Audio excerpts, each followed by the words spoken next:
Hello everyone, welcome to my YouTube channel the GR Learning. So today I am going to teach the topic another method of string processing.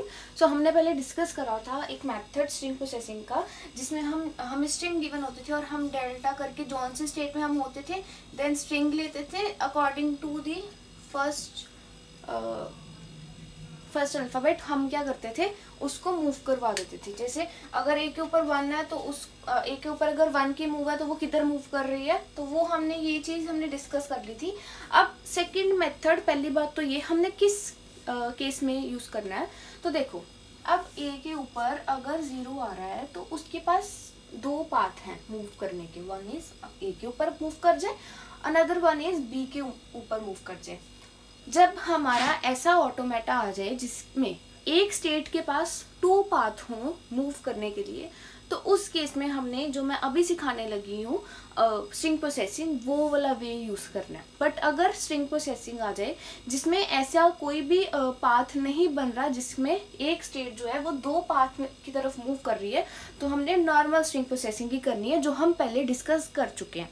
सो इस string processing में there are 2 veg. एक तो होता है कि हम सिर्फ tree बना दें स्ट्रिंग की, ठीक है, और अनदर वन इज कि हम ट्रांजिशन फंक्शन के थ्रू करें। हम दोनों मेथड सीखेंगे कि दोनों मेथड्स के साथ हम कैसे कर सकते हैं, ठीक है। सबसे पहले हम सीखेंगे ट्री वाला मेथड, देन ट्रांजिशन फंक्शन वाला, ठीक। तो सबसे पहले आती है बात हमारी स्ट्रिंग। सबसे पहले तो ये ऑटोमेटा कौन सी स्ट्रिंग के कॉरेस्पॉन्ड है, NDFA for accepting the string either 00 और 11। अगर स्ट्रिंग 00 आ रही है तो भी एक्सेप्ट हो जाए, अगर स्ट्रिंग 11 आ रही है तो भी एक्सेप्ट हो जाए, ठीक है। तो उसके कॉरेस्पॉन्ड ही उन्होंने क्या बनाया हुआ है, NDFA बनाया हुआ है, ठीक है। अब सपोज करो आपके पास स्ट्रिंग है 01 अब इस स्ट्रिंग के कॉरेस्पॉन्ड मैंने ट्री को डिजाइन करना है, तो मैं कैसे करूंगी। सबसे पहले ए, अगर ए के ऊपर 0 आ रहा है तो वो किधर मूव कर रहा है, it will move to 2 states, one is 0 and another one is self, है ना। ए के ऊपर जो 0 की मूव है तो वो 2 स्टेट्स के पास जा रही है, वन इज ए के पास ही जा रही है और अनदर वन इज बी के पास भी जा रही है। सो अगर 0 आ रहा है तो वो ए की तरफ मूव कर रही है एंड विद बी की तरफ भी मूव कर रही है, ठीक है। इसको सर्कल चाहे रहने दो, सिर्फ सिंपल स्टेट लिख लो बी, ठीक। उसके बाद पहला वाला हो गया काम खत्म। देन अगर 1, अब 1 की बात करते हैं, ठीक है। 1 अगर बी ए के ऊपर 1 आ रहा है, बी के ऊपर भी चेक करना है, साथ में दोनों चेक करने हैं, ए बी बी बी, ठीक है। अगर ए के ऊपर 1 आ रहा है तो वो किधर मूव कर रहा है, ए की तरफ मूव कर रहा है और डी की तरफ भी मूव कर रहा है। ए के ऊपर अगर 1 आ रहा है it will move to the A and also with D, ठीक है। ए का 1 कंप्लीट हो गया, ए के ऊपर 1 आ रहा है, तो अब बी के ऊपर अगर 1 आ रहा है तो बी के ऊपर 1 आ ही नहीं रहा, बी के ऊपर 0 आ रहा है, सो इसको हम इधर ही छोड़ देंगे, ठीक। उसके बाद आता है हमारा ए के ऊपर, ये 2 चीजें कंप्लीट हो गई है, 0 1 कंप्लीट, ठीक है। उसके बाद आ गया हमारा दोबारा से 0, ठीक है। अगर अब ए के ऊपर 0 आ रहा है तो again it will move to the A and it will move to the B also, ठीक है। बी की तरफ भी मूव करा ना इसने, तो बी भी लिखेंगे। डी के ऊपर 0 आ रहा है, नो डी के ऊपर 0 नहीं आ रहा, सो इसलिए हम क्या करेंगे, ये एरो ना इधर को जाएगा, ठीक है। इसलिए हम क्या करेंगे, डी को यहीं पे छोड़ देंगे। उसके बाद 0 1 0 कंप्लीटेड। अब मेरा क्या बचा 0 1। अब ए के ऊपर 0 आ रहा है तो वो मूव कर रहा है 2 जगह पे, एक कर रहा है ए की तरफ, एक कर रहा है बी की तरफ, ठीक है। और बी के ऊपर 0 आ रहा है, यस बी के ऊपर भी अब 0 आ रहा है, तो बी के ऊपर अगर 0 आ रहा है तो it will move to the C. I hope आपको इतना क्लियर होगा। उसके बाद अगर अब हमारे पास क्या बच गया 1, ठीक है। ए के ऊपर अगर 1 आ रहा है तो वो किधर मूव कर रहा है, एक तो डी की तरफ मूव कर रहा है और एक ए की तरफ मूव कर रहा है ना। तो हम क्या करेंगे, यहाँ पे लगाएंगे अगर ए के ऊपर 1 आ रहा है तो वो डी की तरफ मूव कर, ए की तरफ भी मूव कर रहा है तो, और डी की तरफ भी मूव कर रहा है, ठीक है। और साथ में सी को भी चेक करना है, ठीक है, बिकॉज लास्ट में इधर सी बचा ना, बी का काम तो खत्म, बी के ऊपर वैसे भी 1 नहीं आ रहा तो बी की मूव हम लेंगे ही। सी के ऊपर अगर 1 आ रहा है तो अगेन वो किसके पास जा रहा है, सी के पास जा रहा है, बिकॉज सी के ऊपर सेल्फ मूव है। तो ट्री हमारी ऐसे फॉर्म होएगी। अब हमने इसमें पाथ चूज करना है कि हम कौन सा पाथ चूज करें जिससे मेरी ये वाली स्ट्रिंग जो है वो एक्सेप्ट हो जाए। ठीक है, तो हम कौन सा पाथ चूज करेंगे, देखो ये वाला पाथ चूज कर सकते हैं, नहीं, बिकॉज अकेला 0 एक्सेप्ट होएगा। देन 0 1 ये वाला पाथ भी चूज नहीं कर सकते। उसके बाद 0 1 0 0 1 दिस पाथ इज ओके ना। स्टार्ट स्टेट से शुरू किया और एंडिंग स्टेट पे आओ। ठीक, ये सीधा वाला पार्ट तो हम ले ही नहीं सकते बिकॉज ए से शुरू करूंगी मैं, बट एंडिंग भी ए के साथ हो जाएगी, है ना, एंडिंग सी पे करनी है ना हमने, इसलिए 0 1 0 0 1 वाला पाथ चूज करा है। ये हमारी हो गई है ट्री।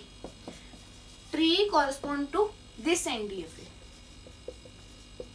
ठीक है, अब इसका हमने करना है ट्रांजिशन फंक्शन के साथ, कि अगर हमने ट्रांजिशन फंक्शन के साथ इसके कॉरेस्पॉन्ड अगर हमने बनाना है, एक्सेप्ट करवानी है स्ट्रिंग, तो हम कैसे करवाएंगे। ठीक है, और इसमें हम स्टेट विजिटेड भी लिख लेते हैं, जैसे 1 2 3 कौन कौन सी स्टेट्स विजिट की उसने, ए देन बी सी सी, यही की है ना।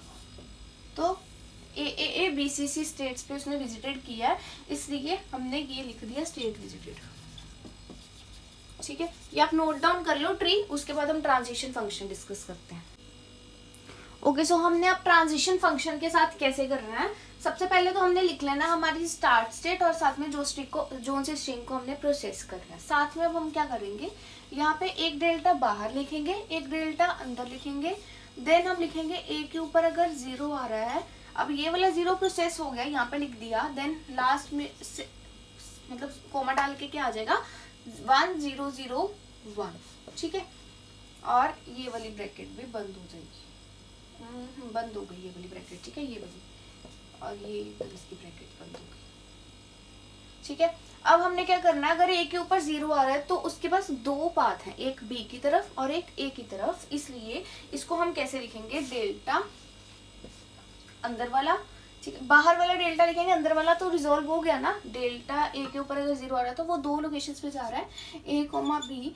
ठीक है, और हमारे के पास क्या बच गया, 1 0 0 1। ठीक है, अब हम दोनों के साथ कंबाइन करेंगे, ए के साथ भी और बी के साथ भी, किसको, 1 को। ठीक है, कैसे करेंगे, डेल्टा अगर डेल्टा ए कोमा 0 आ रहा है, यूनियन डेल्टा बी कोमा 1 आ रहा है। ठीक है, बी कोमा 1 आ रहा है, तो हमारी स्ट्रिंग क्या बच जाती है, 0 0 1। तो इस केस में अब हम क्या लिखेंगे, डेल्टा अगर ए के ऊपर 1 आ रहा है तो वो किधर मूव कर रहा है, एक तो ए की तरफ मूव कर रहा है, एक डी की तरफ मूव कर रहा है। सो इधर आ जाएगा ए कोमा डी। ठीक है, देन यूनियन बी के ऊपर 1 आ रहा है, नहीं आ रहा, सो इधर हम लिख देंगे 5। बचा क्या हमारे पास, 0 0 1। ठीक है, आई होप आपको ये समझ आया होगा। अगेन ऐसे ही हमने फिर से दोबारा से ये स्टेप करना है, डेल्टा अब हमारे पास क्या बच गया, ए डी अंदर, और स्ट्रिंग क्या बच गई, 0 0 1। ठीक, उसके बाद अगर डेल्टा आ रहा है, ए के ऊपर अगर 0 आ रहा है तो क्या हो, ए के ऊपर 0 आया, साथ में डी के ऊपर भी 0 को चेक करेंगे, यूनियन डेल्टा डी के ऊपर 0 और 0 0। अब हमारे पास 0 1 बच गया अकेला। ठीक है, उसके बाद डेल्टा आया, ए के ऊपर अगर 0 आ रहा है तो वो फिर 2 लोकेशंस की तरफ मूव कर रहा है, one is A and another one is B. ठीक है, यूनियन डी के ऊपर 0 आ रहा है, नहीं आ रहा, सो यूनियन क्या हो गया हमारा 5। Then again 0 1। ठीक, उसके बाद फिर से डेल्टा ए कोमा बी बच गया हमारे पास। ठीक है, और साथ में क्या बच गया, 0 1। ठीक, उसके बाद हमने क्या करना है, अब ए के साथ और बी के साथ 0 लगाना है दोबारा से। ठीक है, डेल्टा अगर मेरा ए के साथ 0 आ रहा है, delta A comma 0 union delta B comma 0, और बच के गया मेरे पास 1। ठीक है, देन फिर अगेन डेल्टा ए के ऊपर अगर 0 आ रहा है तो वो किधर मूव कर रहा है, ए की तरफ भी मूव कर रहा है, बी की तरफ भी मूव कर रहा है। सो अंदर क्या आ गया, ए बी, और बी के ऊपर अगर 0 आ रहा है तो वो किधर मूव कर रहा है, सी की तरफ। ठीक है, बी के ऊपर अगर 0 है तो वो सी की तरफ मूव कर रहा है, ठीक। सी आ गया, देन बच गया हमारे पास 1, ठीक। अब हमने क्या किया, यूनियन आएगा यहाँ पे, यूनियन सी। अब delta A B C and 1, ठीक। अब हमने फिर से कंबाइन करना है, ए को 1 के साथ, बी को 1 के साथ, सी को 1 के साथ, ठीक है। जब हम करेंगे ऐसा, delta A comma 1 union delta B comma 1 union delta C comma 1। अब हमारी स्ट्रिंग सारी प्रोसेस हो चुकी है, ठीक। अब हमने चेक कर लेना, अगर ए के ऊपर 1 आ रहा है तो वो किधर मूव कर रहा है, ए की तरफ भी मूव कर रहा है, डी की तरफ भी मूव कर रहा है। सो आ गया ए कोमा डी। देन अगेन अगर बी के ऊपर 1 आ रहा है तो वो किधर मूव कर रहा है, कहीं पे भी नहीं मूव कर रहा, तो यूनियन 5। देन सी के ऊपर अगर 1 आ रहा है तो वो किधर मूव कर रहा है, सी के ऊपर ही मूव कर रहा है, ठीक है। तो ये हमारे लास्ट में क्या आ गया, ए सी डी। अब हमने एंडिंग में चेक कर लेना है कि जो हमारे लास्ट में स्टेट्स आई हैं उसमें से कोई स्टेट है ऐसी जो फाइनल स्टेट हो। यस, कौन सी, सी। तो सी मेरी फाइनल स्टेट है, इसलिए ये मेरा क्या हो जाएगी, स्ट्रिंग एक्सेप्टेड। हमने बस लास्ट में चेक करना है, अगर लास्ट में जो स्टेट्स आई हैं, जितनी भी स्टेट्स आई हैं उसमें से अगर एक भी फाइनल स्टेट है तो वो वाली जो स्ट्रिंग होगी वो क्या हो जाएगी, एक्सेप्टेड। अब इसका क्वेश्चन कैसे आएगा एग्जाम में, मैं यहाँ पे नोट डाउन कर देती हूँ। डिजाइन एनडीएफए फॉर एक्सेप्टिंग स्ट्रिंग 00 और 11 और शो दैट 01001 स्ट्रिंग एक्सेप्टेड और नॉट, ठीक है। आई होप आप ये इजीली कर लोगे अटेम्प्ट, अगर आएगा तो, ठीक है। आइदर थ्रू ट्री और ट्रांजिशन फंक्शन। अगर तो आपको लिखा है कि आइदर थ्रू ट्री और ट्रांजिशन फंक्शन, या तो फिर आप ट्री वाला मेथड कर लो या फिर आप ट्रांजिशन फंक्शन वाला मेथड कर लो। बट अगर आपको नहीं गिवन तो आपकी मर्जी, आप जो सा मर्जी मेथड कर सकते हो, ठीक है। तो आप इसकी एग्जांपल्स जो है वो ट्राई कर सकते हो। एक एग्जांपल मैं आपको दे देती हूँ, जैसे सपोज आपके पास